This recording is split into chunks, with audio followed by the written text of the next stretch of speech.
Up കി അദാലത്തിൽ film star Bobby ഡിയോളിന് മേലുള്ള കുറ്റാരോപണം എല്ലാ സന്ദർഭങ്ങളും തട്ടിൽ വെച്ച് നൽകിയാൽ പോലും ഇദ്ദേഹം അത് ഇല്ലാതാക്കി.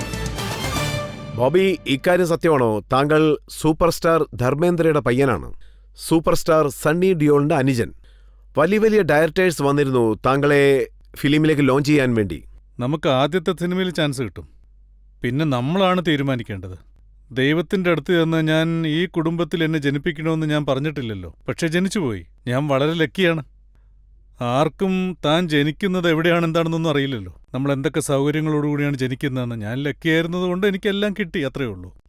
ധർമ്മേന്ദ്രയുടെ മകൻ സണ്ണി ഡിയോൾ വന്നു, ജനങ്ങൾ സ്വീകരിച്ചു, വലിയ സ്റ്റാറായി. എനിക്കൊരവസരം വരുമ്പോൾ ഒരുപാട് പേരുണ്ടായിരുന്നു. സുഭാഷ് ഘൈ സൗദാഗർ പടം തുടങ്ങുമ്പോൾ പറയൂ. അദ്ദേഹം ആ സിനിമയിൽ താങ്കളെ പരിചയപ്പെടുത്തണമെന്ന് ആഗ്രഹിച്ചിരുന്നു. ആ സിനിമയിൽ ദിലീപ് കുമാർ ഉണ്ടായിരുന്നു, രാജ്കുമാർ ഉണ്ടായിരുന്നു. അതുപോലെ ധാരാളം ഓഫർ വന്നിരുന്നു. അച്ഛന്റെ സ്വപ്നം താൻ തന്റെ മകനെ പരിചയപ്പെടുത്തണമെന്നായിരുന്നു. അതിന് കുറച്ച് അതുകൊണ്ട് എല്ലാം വേണ്ടെന്ന് പറഞ്ഞു. അതെ അതെ അതെ. അതിനുശേഷം ശേഖർ കപൂറിനൊപ്പം സിനിമ ശേഖറുമായിട്ട് സൈൻ ചെയ്ത് ഞങ്ങൾ പ്രൊഡ്യൂസ് ചെയ്യേണ്ടതായിരുന്നു വിജയ്ദ സിനിമയിൽ. ശേഖർ 27 ദിവസം എന്നെ വെച്ച് ഷൂട്ട് ചെയ്തിരുന്നു. ആ സമയത്താണ് അദ്ദേഹത്തിന് ഹോളിവുഡിൽ നിന്നും പണ്ഡിറ്റ് ക്യൂവിൻ്റെ ഓഫർ വന്നത്. സോ അദ്ദേഹം അച്ഛനോട് വന്ന് പറഞ്ഞു, എനിക്കൊരു ഹോളിവുഡ് ഓഫർ വന്നിട്ടുണ്ടെന്ന്, എന്നെ പോകാൻ അനുവദിക്കുമോ? 8 മാസം കഴിഞ്ഞ് വന്ന മോൻ്റെ പടം കണ്ടിന്യൂ ചെയ്യാമെന്ന് പറഞ്ഞു. അതിന് അച്ഛൻ എന്ത് പറഞ്ഞെന്ന് വെച്ചാൽ, താൻ ചെല്ല്, തനിക്ക് എന്താണോ സന്തോഷം തരുന്നത് അത് ചെയ്യേ. നിനക്ക് ഹോളിവുഡ് ഇമ്പോർട്ടൻ്റ് ആണെങ്കിൽ എനിക്ക് എൻ്റെ മോനാണ് ഇമ്പോർട്ടൻ്റ്. സോ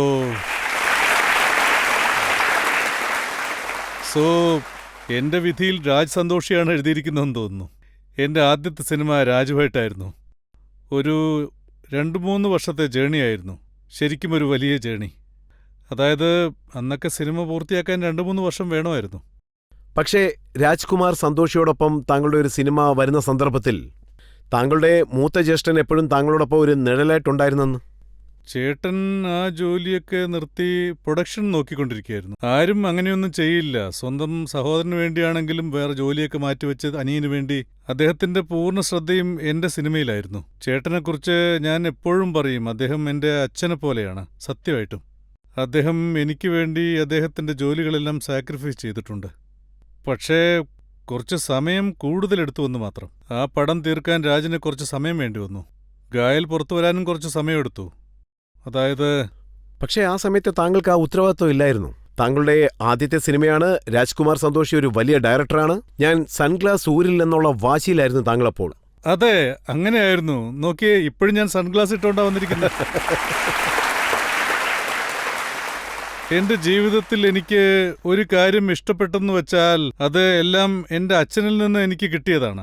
അതായത് ഗ്ലാസ് വയ്ക്കുന്നത്, അദ്ദേഹത്തിൻ്റെ ഫോട്ടോ ആയാലും വീഡിയോ ആയാലും എന്താണെങ്കിലും അദ്ദേഹത്തിന് കണ്ണടയിട്ട് കാണുന്നത് എനിക്ക് വളരെ ഇഷ്ടമാണ്.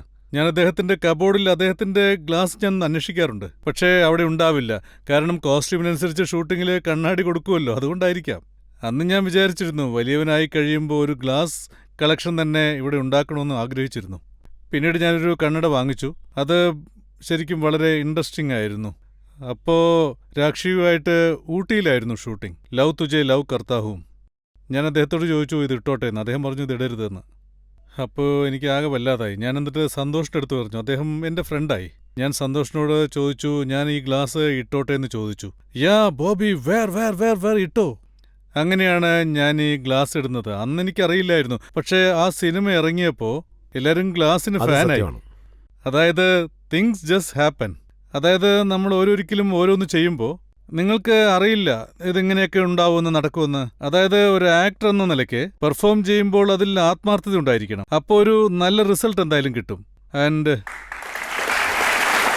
പക്ഷേ സണ്ണി താങ്കളെ ഒരു വലിയ സ്റ്റാർ ആക്കണമെന്ന് ആഗ്രഹിച്ചിരുന്നു. ആ സിനിമയിൽ താങ്കളുടെ എൻട്രി അടിപൊളിയായിരിക്കണം, ഗ്രാൻഡ് ആയിരിക്കണം.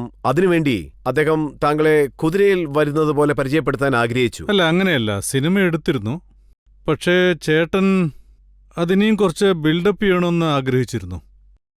അന്ന് ആ സിനിമയിൽ ഞാനൊരു പുലിയുമായിട്ട് ഫൈറ്റ് ചെയ്യുന്നൊരു സീനുണ്ടായിരുന്നു.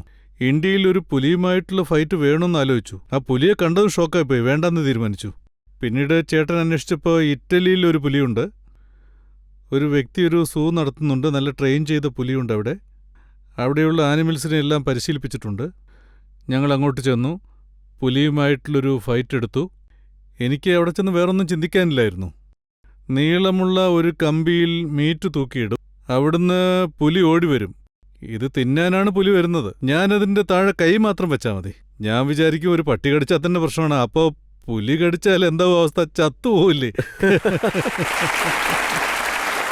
പക്ഷേ എന്നാലും ഞാൻ ചെയ്തു. ആസ് ആൻ ആക്ടർ അത് ചെയ്തേ പറ്റൂ. ആ സിറ്റുവേഷന്, ആ കഥയ്ക്കനുസരിച്ച് അത് ചെയ്തേ പറ്റൂ. അഴുക്ക് വെള്ളം, തണുത്ത വെള്ളം, വെയിൽ, ഇതെല്ലാം യു ഹാവ് ഡു ഇറ്റ്.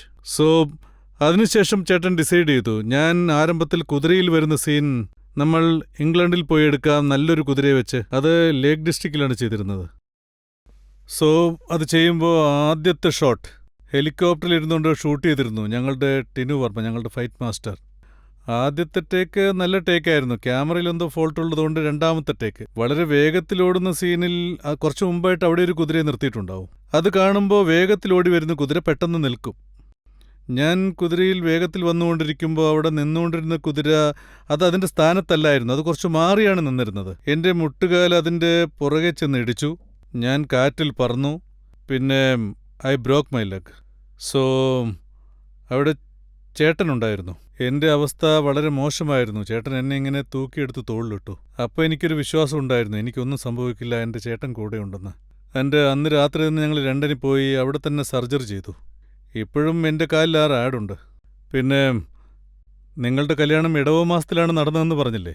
എൻ്റെ കല്യാണവും ഇടവ മാസത്തിലായിരുന്നു നടക്കാനിരുന്നത്. പക്ഷേ എൻ്റെ കാലിന് പരിക്ക് പറ്റിയതുകൊണ്ട് കല്യാണം നടന്നില്ല. ഈ 30-ാം തീയതി വന്നാൽ എൻ്റെ കല്യാണം കഴിഞ്ഞിട്ട് 30 വർഷമായി.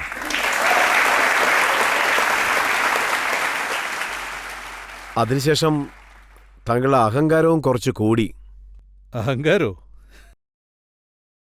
അതായത് ഒരു ഫേമസ് ആയിട്ടുള്ള പാട്ടുണ്ടല്ലോ, ദുനിയ അസീനോ കാ മേള മേലോമേ മേ അഖേല. അതെ. ആ പാട്ടിന് ഡാൻസ് കളിക്കുന്ന സമയത്ത് താങ്കൾ 6 പ്രാവശ്യം പാൻറ് മാറ്റിയിരിക്കുകയാണ്.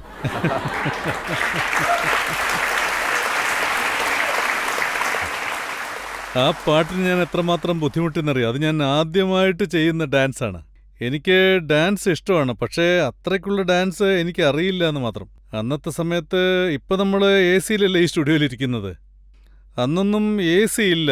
ശരിക്കും പറഞ്ഞാൽ വളരെ ഫാസ്റ്റായിട്ടുള്ള സ്റ്റെപ്സാണ് തന്നത് ചിന്നി സാർ. എൻ്റെ കറുത്ത ജീൻസ് വേർവിൽ മുങ്ങിപ്പോകും. അങ്ങനെ നനഞ്ഞ് ഒരിടത്ത് ഇരിക്കുന്ന സമയത്ത് ശരീരത്തിൽ സോൾട്ട് അതിൽ അലിഞ്ഞ് അത് വെള്ള കളറായി മാറും. ഓരോ 10 ഷോട്ടിന് ശേഷവും എനിക്ക് ഡ്രസ്സ് മാറ്റേണ്ടി വന്നു. അത് വളരെ നന്നായിരുന്നു. ഞാൻ ശരിക്കും എൻജോയ് ചെയ്തു. അത്രയ്ക്കത് പ്രശസ്തമാവുമെന്ന് ഞാൻ കരുതിയില്ല. ഇപ്പോഴും അത് പ്രശസ്തമാണ്. ആ ഒരു കാര്യം ഡിയോളിന് ഡാൻസ് കളിക്കാൻ അറിയില്ലെന്നുള്ളത് എല്ലാവരും അറിഞ്ഞു. അതായത് എന്നെ സംബന്ധിച്ചിടത്തോളം ഓഡിയൻസാണ് പറയുക. അച്ഛനും ചേട്ടനും ഡാൻസ് ചെയ്യുന്നത് ഓഡിയൻസ് കണ്ട് എൻജോയ് ചെയ്യാറുണ്ട്. കാരണം അവർ ഡാൻസ് ചെയ്യുന്നത് പെർഫെക്റ്റ് ആയിരിക്കണമെന്ന് ചിന്തിക്കില്ല. ഇപ്പോൾ ഓഡിയൻസിൻ്റെ കാര്യം എടുക്കൂ. പലർക്കും ഡാൻസ് ചെയ്യാൻ അറിയില്ല, പക്ഷേ ഡാൻസ് എൻജോയ് ചെയ്യാൻ അവർക്ക് കഴിയും. ഞാൻ എങ്ങനെ ഡാൻസ് ചെയ്യുന്നു ഓർത്ത് വിഷമിക്കില്ല. ഇങ്ങനെയാണ് ലൈഫിൽ സംഭവിക്കുക. അങ്ങനെയായിരുന്നു ചേട്ടനും അച്ഛനും ഒക്കെ ഡാൻസ് ചെയ്തിരുന്നത്. അതൊരു യൂണിക് സ്റ്റൈലായിരുന്നു. മനീഷ കൊയ്രാളോടൊപ്പം താങ്കൾ ആടിയ ഡാൻസിനെ കുറിച്ച് ധാരാളം പേര് പറഞ്ഞിരുന്നു. താങ്കൾ ഒരേ സ്ഥലത്ത് നിന്ന് ഡാൻസ് കളിച്ചു. അന്ന് എൻ്റെ പരിക്ക് ശരിയായിരുന്നില്ല. അതായത് എൻ്റെ സെക്കൻഡ് ഓപ്പറേഷൻ അപ്പോഴായിരുന്നു നടന്നത്.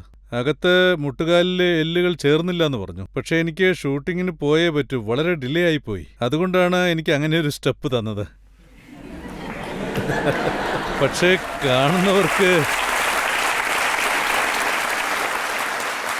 കാണുന്നവർ കരുതി ഇതാണ് ബോബിയുടെ സ്റ്റൈലെന്ന്. അപ്പോൾ എങ്ങനെയോ ഓടി. ഇപ്പോഴും മീംസൊക്കെ വരുന്നുണ്ട്. ജനങ്ങളത് ലൈക്ക് ചെയ്യുന്നു. അപ്പോൾ താങ്കളും സണ്ണിയും ചേർന്ന് ഒരു സിനിമയിൽ ഡാൻസ് കളിച്ചിട്ടുണ്ടോ? ഉണ്ടല്ലോ. ചേട്ടൻ അന്ന് ദില്ലഗി എന്നൊരു പടം ഡയറക്റ്റ് ചെയ്തിരുന്നു. അതിൽ ധൂം ധൂം ലക്ക ലക്ക എന്നൊരു പാട്ടുണ്ടായിരുന്നു. അതിൽ രണ്ടുപേരും ചേർന്ന് ഡാൻസ് ചെയ്തിട്ടുണ്ട്. അതുപോലെ തന്നെ ആ സമയത്ത് സിനിമകൾ ഓടാത്തതുകൊണ്ട് താങ്കളുടെ മദ്യപാനശീലവും കൂടിയെന്ന് കേട്ടു.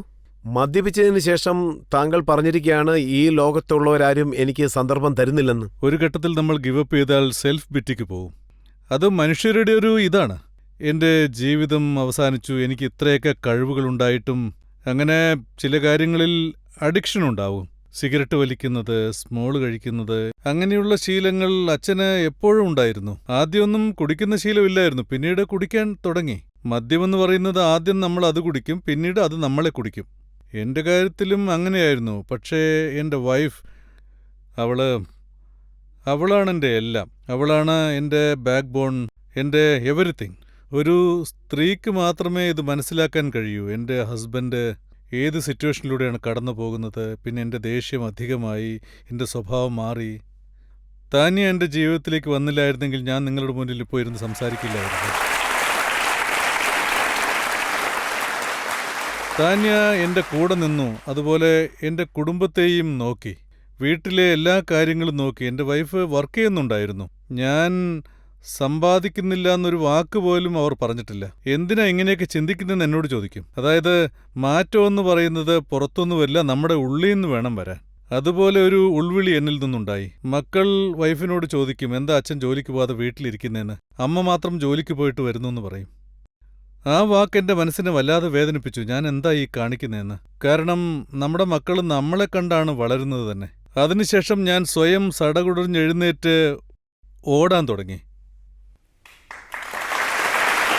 ഈ കാര്യം താങ്കളെ സങ്കടപ്പെടുത്തി കാണും. ഇംതിയാസ് താങ്കളുടെ സുഹൃത്താണ്. ജബ് വി മേറ്റ് എടുത്ത സമയത്ത് താങ്കളെ വിട്ടിട്ട് ഷാഹിലിനെ തെരഞ്ഞെടുത്തു. ആ കഥയൊക്കെ നടന്നിരുന്നു. അന്ന് ഞങ്ങൾ നല്ല സുഹൃത്തുക്കളായിരുന്നു. എനിക്കതിൽ വല്ലാത്ത വിഷമമുണ്ട്. അതായത് യഥാർത്ഥത്തിൽ എനിക്ക് അന്ന് അങ്ങനെയൊരു സിനിമയായിരുന്നു ആവശ്യമായിരുന്നത്. എനിക്ക് ഇംതിയാസിൽ വളരെ വിശ്വാസമുണ്ടായിരുന്നു. ആ സമയത്ത് അഭയെ വെച്ച് സോച്ചാനാഥ എന്നൊരു സിനിമ എടുത്തിരുന്നു. അന്ന് ഞാനതിൻ്റെ റഫ് കട്ട് കണ്ടു. എനിക്കത് വളരെയേറെ ഇഷ്ടപ്പെട്ടു. അദ്ദേഹത്തിന്റെ ആ വർക്ക് കണ്ടിട്ട് ഞാൻ വളരെ എക്സൈറ്റഡ് ആയി. വളരെ നല്ല ഡയറക്ടർ. അദ്ദേഹത്തിന്റെ ഒപ്പം ഒരു സിനിമ ചെയ്യണമെന്ന് ആഗ്രഹിച്ചു. അന്ന് തന്നെ അവിടുന്ന് ഒരു സിനിമ തുടങ്ങണമെന്ന് ഞങ്ങൾ സംസാരിക്കാൻ തുടങ്ങി. അന്ന് എനിക്ക് മാർക്കറ്റ് കുറവായിരുന്നുകൊണ്ട് അതിന് ചാൻസ് കുറവായിരുന്നു. ആരും അതിനെക്കുറിച്ച് സംസാരിക്കുകയില്ല. സമയം എത്ര പോയെന്ന് വെച്ചാൽ ഞാൻ ആരെയൊക്കെ അപ്രോച്ച് ചെയ്തോ അവർ തന്നെ അതേ പ്രൊഡ്യൂസേഴ്സ് ഒരു പടത്തിന്റെ കാര്യം പറയുമ്പോൾ ഇംതിയാസ് ആണെങ്കിൽ നന്നായിരിക്കുമെന്ന് പറഞ്ഞു. അതേ പ്രൊഡ്യൂസേഴ്സ് ഇംതിയാസിന് വെച്ച് ഞാൻ ഏത് ഹീറോയിനെ കുറിച്ചാണോ പറഞ്ഞത് അവർ വെച്ചെടുത്തു. ആദ്യം വേണ്ടാന്ന് പറഞ്ഞവർ ആ സിനിമ എടുക്കുകയുണ്ടായി. ഇതൊക്കെ കാണുമ്പോൾ മനസ്സിന് വേദനിക്കുമല്ലോ. പിന്നീടാണ് മനസ്സിലായത് ഇതൊക്കെ ജീവിതത്തിൽ സാധാരണയാണ്, ഇങ്ങനെയൊക്കെ ഉണ്ടാവുമെന്ന്.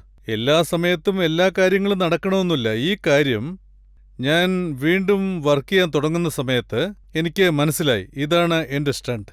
എന്റെ ഉള്ളിലുണ്ടായിരുന്ന വേദന, കോപം, ഇതൊക്കെയാണ് എൻ്റെ സ്റ്റണ്ട്. ഇതൊക്കെയാണ് എൻ്റെ ശക്തി.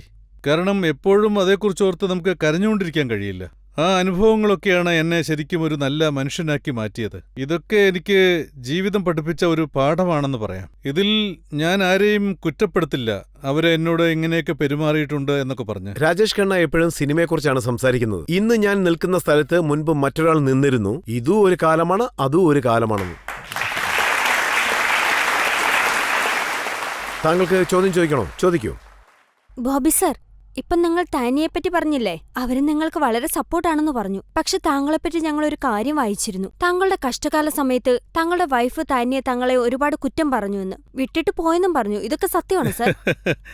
എന്തൊരു ജോക്ക് കേൾക്കുന്ന പോലെയുണ്ട്. ഞാൻ അതാണ് പറഞ്ഞു വരുന്നത്. സ്ത്രീകൾ വളരെ സ്ട്രോങ് ആണ്.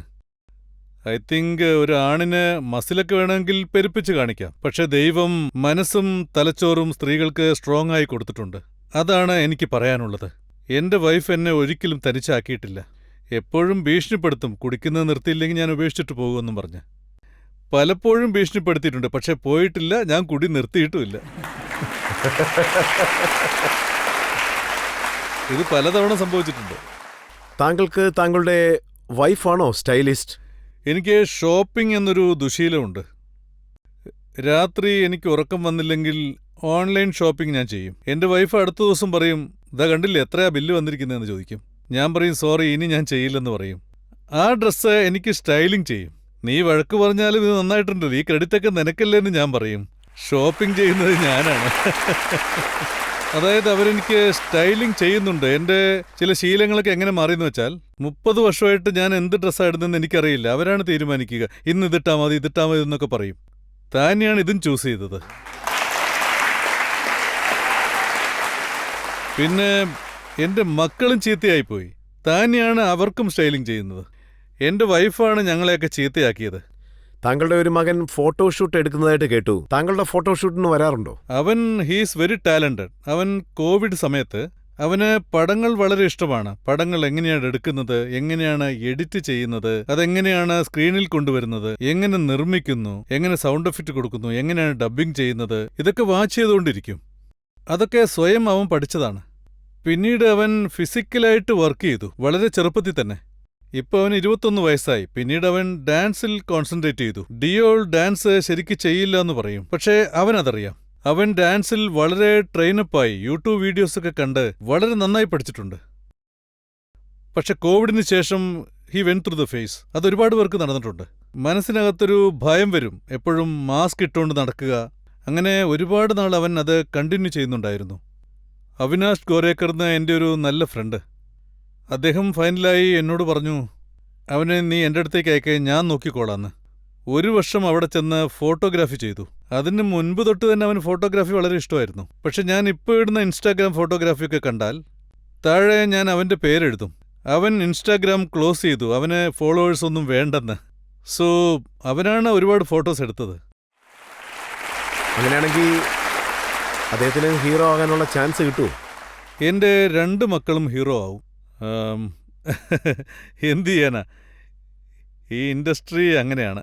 ഓരോരുത്തരും ചിന്തിക്കും, എനിക്ക് എഞ്ചിനീയർ ആവണം, ഡോക്ടർ ആവണം. ഏത് പ്രൊഫഷനിലാണെങ്കിലും എല്ലാവരുടെയും മനസ്സിൽ അതുണ്ടാകും, എനിക്ക് ആക്ടർ ആവണമെന്ന്. ഈ പ്രൊഫഷൻ അങ്ങനെയാണ്. യുനോ, ഈ കുടുംബത്തിലാണ് അവർ ജനിച്ചത്. എല്ലാ ആക്ടേഴ്സിനും അവർ കണ്ടിട്ടുണ്ട്, ഈ ജീവിതം കണ്ടിട്ടുണ്ട്. ഞാൻ എൻ്റെ മൂത്ത മോനെ ഫിനാൻസാണ് പഠിപ്പിച്ചത്. അവൻ NYU ഈസ്റ്റേണിൽ ചെന്ന് വളരെ നന്നായി പഠിച്ച് നല്ല മാർക്കോടുകൂടി പാസ്സായി. ഞാൻ കരുതി ഒരുപക്ഷെ അവൻ അമേരിക്കയിൽ ചെന്ന് സെറ്റിലാവുമെന്നാണ് കരുതിയത്. എനിക്കും അമേരിക്കയിലേക്ക് പോകാൻ, അവന് വലിയ വീടുണ്ടാവും, അവൻ ജോലിക്ക് പോകും, അവിടെ ചെന്ന് അവധി ആഘോഷിക്കാമെന്ന് വിചാരിച്ചു. പക്ഷേ അവൻ ആക്ടർ ആവണമെന്ന്. സോ ഇപ്പോൾ അവൻ ആക്ടിങ് പഠിച്ചുകൊണ്ടിരിക്കുക, കോഴ്സസിനൊക്കെ പോകുന്നുണ്ട്.